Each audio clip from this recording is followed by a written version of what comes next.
wszystkim, z tej strony Dancing i moi kochani. Dzisiaj mam wyjątkowego gościa, ponieważ jest ze mną teraz wyjątkowa polska piosenkarka, autorka piosenek, kompozytorka, zwyciężczyni 3 programów typu talent show. Oczywiście, moi drodzy, reprezentantka Polski na Eurowizji 2020, ale wiemy, że niestety ta Eurowizja nie odbyła się z jasnych powodów. I moi drodzy, uczestniczka, finalistka polskich preselekcji na Eurowizję 2023 i of course, finalistka wielkiego finału polskich kwalifikacji na Eurowizję 2026. Otóż moim gościem jest Alicja Szemplińska. Pretty girls rock. I've been on my shit, now it's pretty on top. You ain't my loss. Tap down, take 5. Now I'm the boss. On my go, move fast. Take this style, take this class. Make the money when you run with me. Cześć Alicja! Cześć!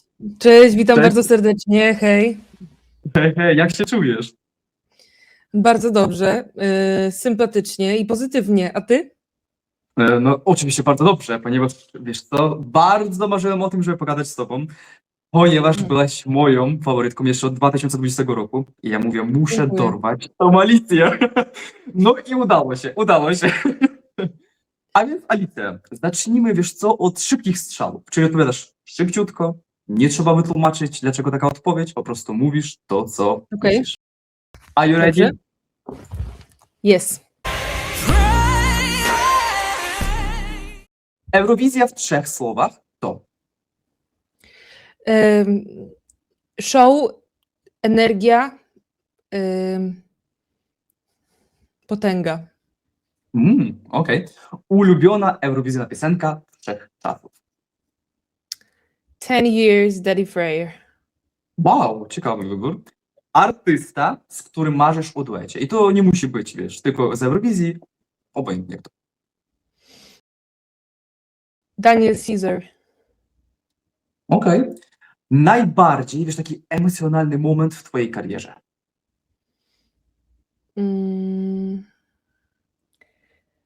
Myślę, że właśnie to byłyby te preselekcje 2020.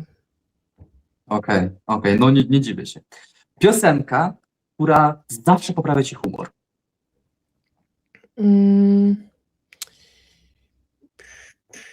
Parawany tango. Ciekawy wybór. O mój Boże. Okej. Największa muzyczna inspiracja ostatnich miesięcy. Ray. No, Alicja, ale dałeś czadu z tymi parabanami, Matko Boska. Jedno słowo, które opisuje, wiesz co, twój muzyczny styl.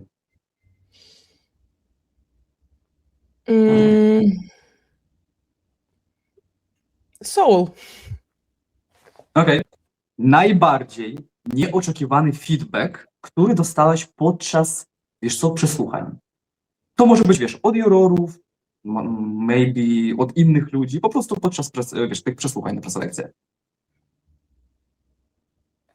Ale w tym roku na preselekcjach eurowizyjnych? Tak, 2026.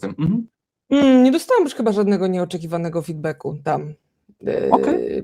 Było raczej pozytywnie. No to super, najważniejsze. Wiadomość dla fanów Eurowizji w tej chwili, co byś chciała przekazać, taka krótka wiadomość. Pray. Pray. Otóż to. Kto jest według zdania Alicji Szemplińskiej największym rywalem na wielkim finale polskiej kwalifikacji na Eurowizję 2026? Piotr Pręgowski. Okej. Otóż kochana, witam jeszcze bardzo serdecznie. Tak Witam. naprawdę, że pojawiłaś się w tym wielkim finale polskiej kwalifikacji na Eurowizję 2026 po raz, powiedzmy, 3. A więc super, bardzo się cieszę, że ogólnie jesteś, ponieważ czekałem na ciebie od tego 2023 roku. Otóż nie ukrywam, że w 2023 też byłaś moją faworytką, ale o tym jeszcze pogadamy. A więc proszę króciutko opowiedzieć dla moich widzów, ponieważ myślę, że nie wszyscy wiedzą, kim dokładnie jesteś. I to niezależnie, czy to jest z Ukrainy, widz, a mam też sporo z zagranicy. Opowiedz krótko po prostu o sobie, kim jesteś i dlaczego właśnie muzyka i dlaczego Eurowizja. No to cześć wszystkim widzom, jestem Alicja, mam 23 lata, śpiewam odkąd pamiętam. piszę piosenki, jestem kompozytorką i możecie właśnie kojarzyć mnie z takich programów jak The Voice, Szansa na sukces, Hit Hit Hura, muzyka to moje życie. Jeszcze raz miałam tak, że miałam się przedstawić na wywiadzie, to jest takie troszeczkę... Widzisz, na przesłuchaniach nie miałaś, a kuszące. więc teraz masz to pytanie.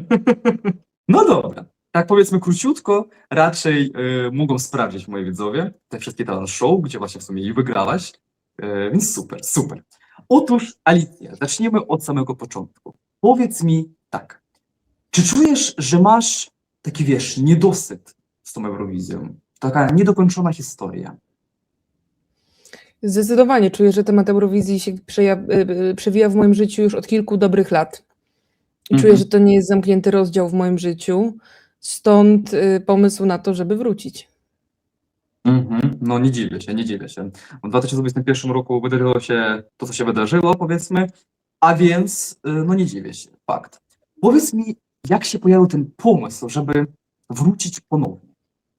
Ponieważ Wiesz z tego, co? co pamiętam, mówiłaś w różnych wywiadach, filmikach, tam u siebie na kanale, w TikToku, że ta piosenka nie była napisana pod Eurowizję, tylko że napisana po prostu jakby dla siebie, dla twojego albumu, czy nie albumu, nieważne. Tak, ta piosenka była napisana pod mój album i w trakcie procesu twórczego stwierdziłyśmy, że jest ona na tyle wyjątkowa i ciekawa, że mogłaby być właśnie dobrą propozycją na Eurowizję, dlatego ją zgłosiłyśmy. No to fakt, zgadzam się z tobą. Też podczas mojej reakcji, jaką robiłem całkiem niedawno na polskie preselekcje, uważam, że twój utwór jest na tyle wyjątkowy, że ze względu na to, że połączyłeś bardzo dużo różnych gatunków muzycznych, a to Eurowizja lubi, czyli nie ma czegoś takiego, wiesz, linii muzycznej takiej po prostu prostej, a cały czas jest zmiana, coś się dzieje, a to Eurowizja na pewno lubi. Otóż Alicja, powiedz mi proszę, jak minęły próby, tak króciutko, na przykład, co możesz nam zdradzić? Mogę zdradzić, że to będzie występ inny niż wszystkie moje dotychczas.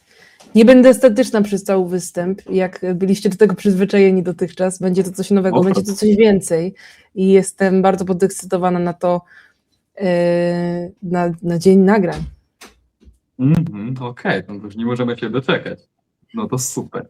Powiedz mi, Alicja, jak już gadamy o preselekcjach, to chciałbym się cofnąć również do 2023 roku i tak naprawdę podziękować Ci za tą piosenkę, ponieważ piosenka New Home bardzo, wiesz co, jest taką emocjonalną też stroną i dla mnie, i raczej dla wszystkich Ukraińców, zwłaszcza uchodźców, ponieważ z tego, co rozumiem, i dobrze odczytaliśmy, że to jest typowo piosenka powiązana z wojną, no nie będę tego ukrywać.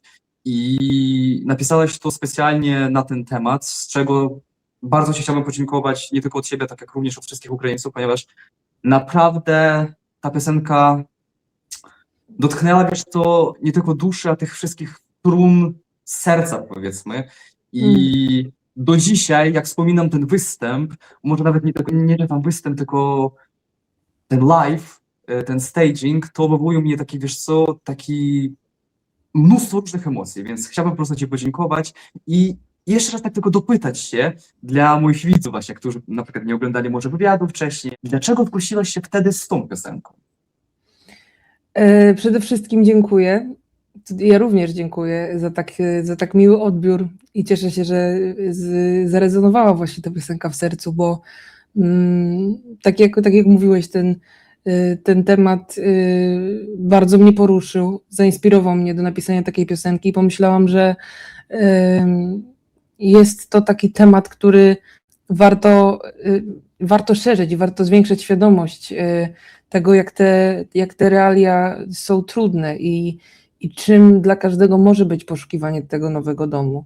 Bardzo mnie to rusza w sercu do dziś i też mam wielki sentyment do tej piosenki i jestem szalenie wdzięczna, że znalazły się takie osoby jak ty, które również ją mocno poczuły i jeszcze myślę nawet na głębszym poziomie niż ja. No możliwe tak jest, a dlatego, wiesz co, czasami cofam się do tej piosenki, słucham ją i powiem Ci szczerze, że niby zwykła balada, natomiast po każdym słuchaniu wywołuje mnie różne emocje i dlatego właśnie ta piosenka jest tym czymś, wiesz co, takim możliwe hymnem dla uchodźców z Ukrainy, ponieważ Mm. to jest to coś, to jest ta emocja, która i rzeczywiście lubi Eurowizję, no i dodatkowo taki powiedzmy zwykły widz jak ja przede wszystkim. Dobrze, Alicja, dziękuję Ci jeszcze raz bardzo za ten komentarz. Mam nadzieję, że każdy, przede wszystkim Ukrainiec, chciał też usłyszeć taki komentarz od Ciebie. A więc wracamy do 2026 roku, gdzie już jesteśmy. I powiedz mi, Alicja, przy napisaniu tej piosenki, czyli Pray, od czego się wszystko zaczęło? Czy to na przykład od jakiegoś słowa, maybe na przykład melodia, a możliwe poczułaś jakiś rezonans, możliwe, nie wiem, coś jeszcze. Od czego się wszystko zaczęło? Wszystko zaczęło się tak naprawdę od pomysłu na utwór gospelowy i zaczęło się wszystko od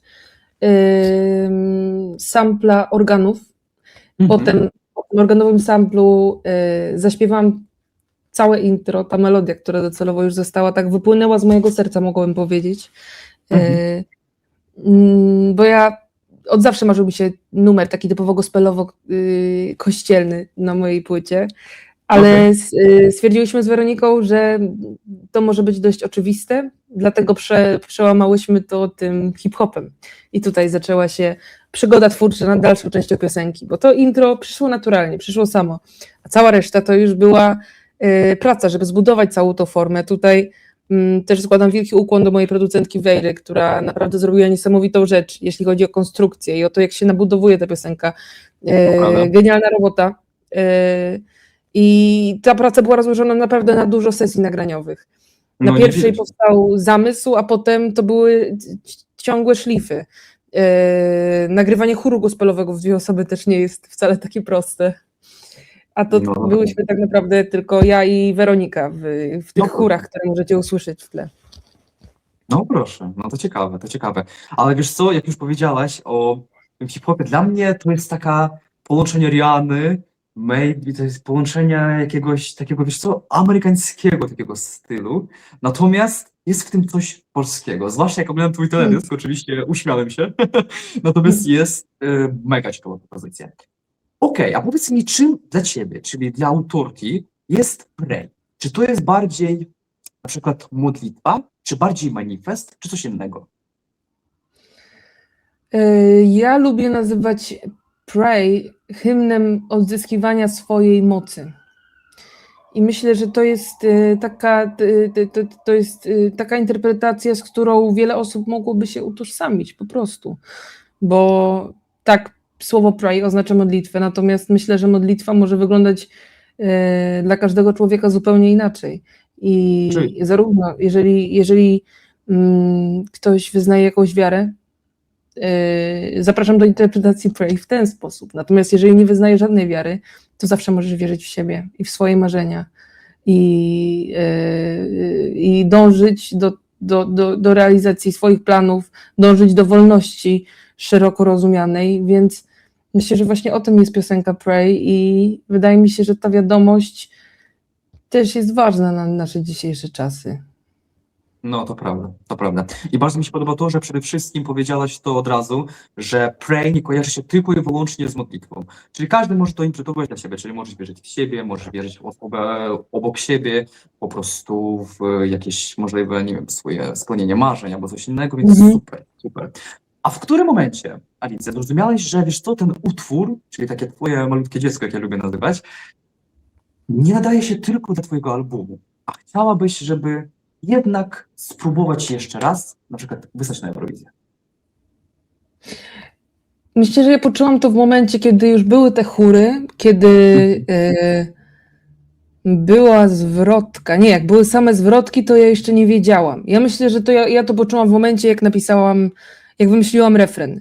Bo i ten postchorus, ten pray in my heaven, te dwa momenty, jak zostało nagrane, to już był taki etap, że było wszystko w piosence oprócz refrenu i nie mogłyśmy znaleźć refrenu i ciągle wymyślałyśmy nowe i tak naprawdę z tym refrenem stwierdziłam, że to jest na tyle powerful, że mimo tego, że numer wcale nie jest europejski, tak jak wszyscy zwracają na to uwagę, to przesłanie i siła jest na tyle mocna, że właśnie ona może się wyróżnić na scenie europejskiej, mimo tego, że wpływy muzyczne mają zupełnie inne korzenie. Mhm. Okej, no rzeczywiście zgadzam się z tobą. A powiedz mi w takim razie, jaki jest główny przekaz? Na przykład, wiesz co, nie zawsze widz może odczytać pomiędzy wierszami. Na przykład chciałbym bardziej, wiesz, tak dopytać się, co założyłeś dodatkowo w tym, powiedzmy, message?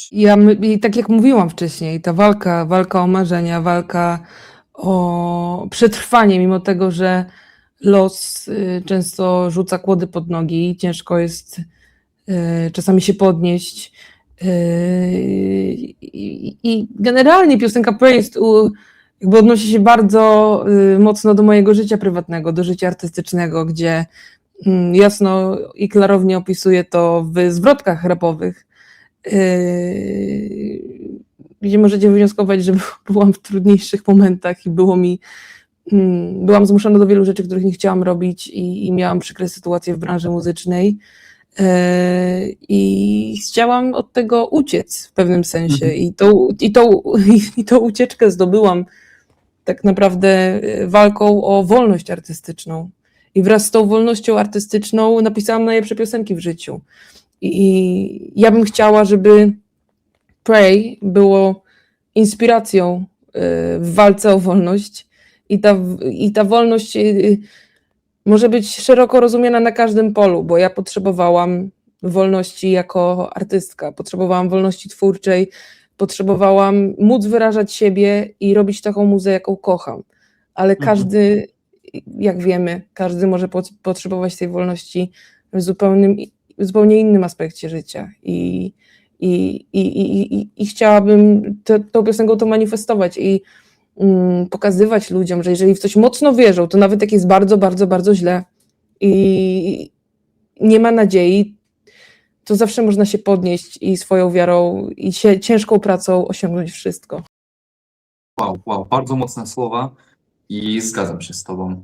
A powiedz mi, Alice, jak już powiedziałaś o tym rapie dodatkowo, ja powiem ci szczerze, byłem mega zaskoczony, jak słuchałem piosenkę. Ja, wiesz co, spodziewałem się wszystkiego. Ale nie, że Alicja będzie rapować. I powiedz mi, jak to się wydarzyło, że jednak ta struktura piosenki jest na tyle różnorodna, na tyle taka wyjątkowa, inna, zmiksowana, gęsta i inne epitety, że Alicja doszła, że jednak rap może być też u niej. Ja myślę, że to wyszło też generalnie, ja myślę, że to wyszło z moich inspiracji muzycznych po prostu, bo R&B, soul i hip-hop są bardzo blisko siebie muzycznie. Miałam takie marzenie od dawna, żeby zrobić numer, w którym byłyby wstawki rapowe. I nawet zrobiłam taki jeden numer po polsku. Na moim debiutanckim albumie Nie wracam, w tytułowej piosence Nie wracam, mam wstawkę hip-hopową. Więc to nie jest też tak, że ten temat był mi zupełnie obcy. To było we mnie, ale no też wymagało to nie jest tak, że to przyszło tak samo naturalnie. Ja musiałam nagrać to dużo razy w studio i trochę się poduczyć, zanim to był ten finalny efekt. No tak. A to ciekawe, to ciekawe. A powiedz mi takie bardziej możliwe filozoficzne pytanie.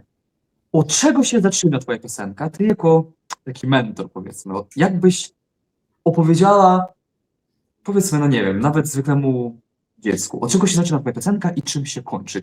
No to zaczynamy piosenkę Pray właśnie od tej modlitwy, którą już ci wyjaśniłam, Mhm. o co w niej chodzi.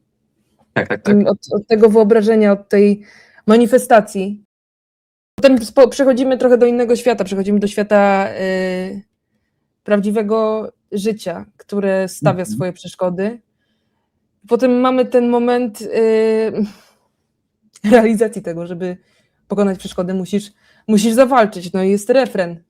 Jest odzyskanie mocy, jest potwierdzenie manifestacji w postkorusie, jest kontynuacja historii w drugiej zwrotce, ale już z poziomu osoby bardziej świadomej, która odzyskała tą moc. No i myślę, że całym grande finale jest to, co się dzieje w muzie i w linii melodycznej, na samej dramatycznej końcówce. Ja też nie lubię tak z góry opowiadać słowo w słowo to, o czym jest piosenka. Ja lubię to, że każdy może znaleźć tam odrobinę siebie. I nie chciałabym tego odbierać słuchaczom. Okej. Ale dziękuję ci bardzo za taki, powiedzmy, opis tego. A powiedz mi tak, co byś chciała, żeby widz po przesłuchaniu twojej piosenki, z czym by pozostał? Wiesz, co by na przykład chciałbyś, żeby poczuł bardziej niż po prostu usłyszał? Chciałabym, żeby poczuł motywację. Mhm. Przede wszystkim. Motywację do Mhm. działania. Mhm. Myślę, że ono jest na tyle ciekawe, że zachęca do kolejnego przesłuchania, bo za pierwszym razem, jak ja puszczałam to nawet ludziom moim w otoczeniu, to ciężko jest za pierwszym razem ogarnąć wszystko, co tam się dzieje, więc ona To prawda. ze swojej natury jest tak zbudowana, że zachęca automatycznie do tego, żeby posłuchać i za każdym razem, jak ją słuchasz, dostrzegasz coś więcej. To prawda. Więc to ja prawda. osobiście lubię takie piosenki i też chciałam mieć taką w swojej dyskografii. No w sumie już masz. A powiedz Już mi, mam. dobra, tak. No tak, to prawda. Który moment, na przykład, nie wiem, możliwe zdanie, a może po prostu jest refren, a może to po prostu jest zwrotka, a możliwe kulminacja, wywołuje u ciebie najwięcej emocji. Możesz na przykład ćwiczyć 100 razy tą piosenkę, ale jednak ten moment czujesz bardziej niż w pozostałych momentach. Dla mnie od początku tym momentem było zdanie Lord, are you giving up on me? 'Cause I'm not giving up on me. Myślę, że tutaj każdy może sobie to zdanie zinterpretować w swój sposób, ale ten fragment rusza moją wrażliwość i moje emocje najbardziej. Mhm. No, rozumiem, rzeczywiście. Wiesz, to dla mnie jednak moment taki, nie że emocjonalny, ale bardziej pobudzający bym to nazwał, jest moment taki kulminacyjny, czyli bardziej taka końcówka piosenki, Mhm. kiedy już zaczyna się taki gęsty, jak ja nazywam mięsisty twój wokal, za co w sumie polubiłem ciebie jako artystkę.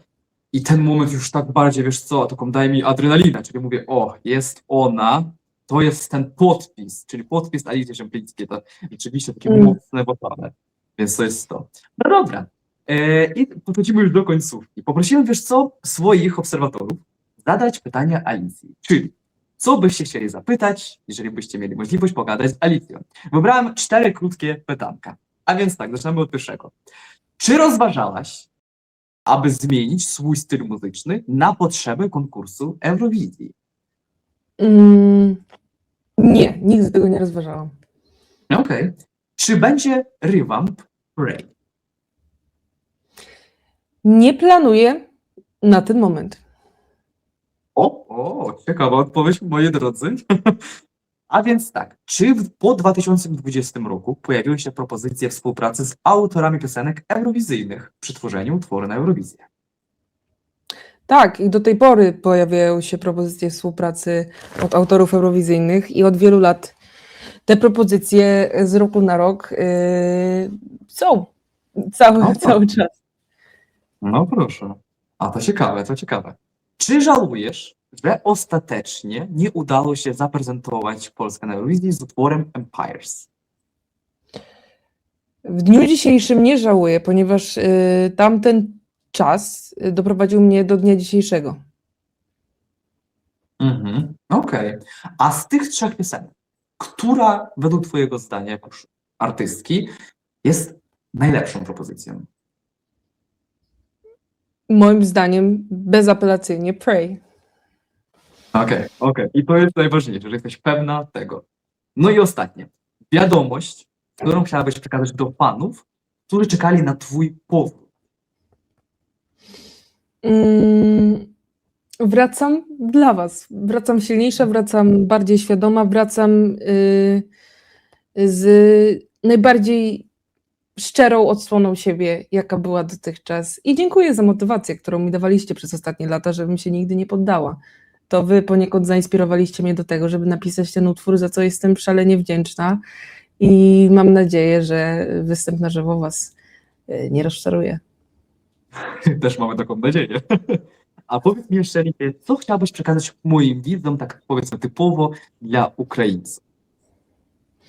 Chciałabym również podziękować za całe wsparcie, jakie od was dostaję od wielu, wielu lat, już od 2020 roku, a zwłaszcza za wsparcie, które też dostałam i słowa wdzięczności w 2023 za utwór New Home.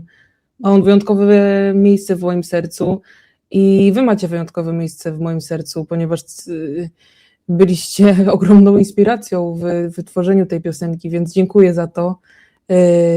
Dziękuję za wsparcie i wysyłam bardzo dużo miłości wszystkim widzom z Ukrainy. Jestem z wami i dziękuję, że jesteście ze mną od lat. Super, dziękujemy Ci bardzo, Alicja. I ja Ci również dziękuję za to, że znalazłeś czas, żeby pogadać ze mną i tak naprawdę z moimi widzami. I oczywiście życzę Ci jak najlepiej, ponieważ to jest mocna walka. Wiemy, że preselekcje nawet są trudniejsze niż sama Eurowizja. I emocjonalnie, i psychicznie, i fizycznie, sama w sumie to wiesz, ponieważ już nie jesteś pierwszy raz. A więc życzę Ci, żeby udało Ci się wszystko tak naprawdę zrealizować, ponieważ teraz mamy nie takie zwykłe preselekcje, nazwałbym to tak, czyli nie będzie jakby live, nie będzie widzów, niestety, bardzo mocno ubolewamy, bardzo mocno żałujemy, ale mamy to, co mamy, a więc po prostu życzę Ci, żeby Telewizja Polska zrobiła wszystko, co Ty sobie wymarzyłaś i tak, że Twój cały team po prostu chciał, żeby tak było. No i oczywiście powodzenia. Nie będę ukrywać Bardzo to pod dziękuję. koniec, moi drodzy, że Alicja jesteś moją faworytką tegorocznych polskich preselekcji, więc bardzo czekam, oczywiście będę też głosować. Będę wysyłać wszystkie SMS-y, gdzie można. Dziękuję Mam nadzieję, bardzo. mam nadzieję, że do zobaczenia w Wiedniu. Bardzo dziękuję i również mam nadzieję, że do zobaczenia. Dziękuję za to zaproszenie. Pozdrawiam wszystkich widzów i #pray for Eurovision. Yes, of course. Otóż, moi drodzy, jeżeli podobał Wam się ten filmik, ta rozmowa, postawcie klaska like, oczywiście możecie zasubskrybować i napiszcie bardzo miły komentarz dla Alicji, ponieważ to na pewno zainspiruje jej jeszcze bardziej, lepiej wystąpić w finale, który już w sumie za niedługo się odbędzie, a to na pewno motywuje artystę. A więc, moi drodzy, z Wami był Eurodance i oczywiście finalistka polskich preselekcji na Eurowizję 2026, Alicja Szympińska. Cześć! Dzięki, cześć!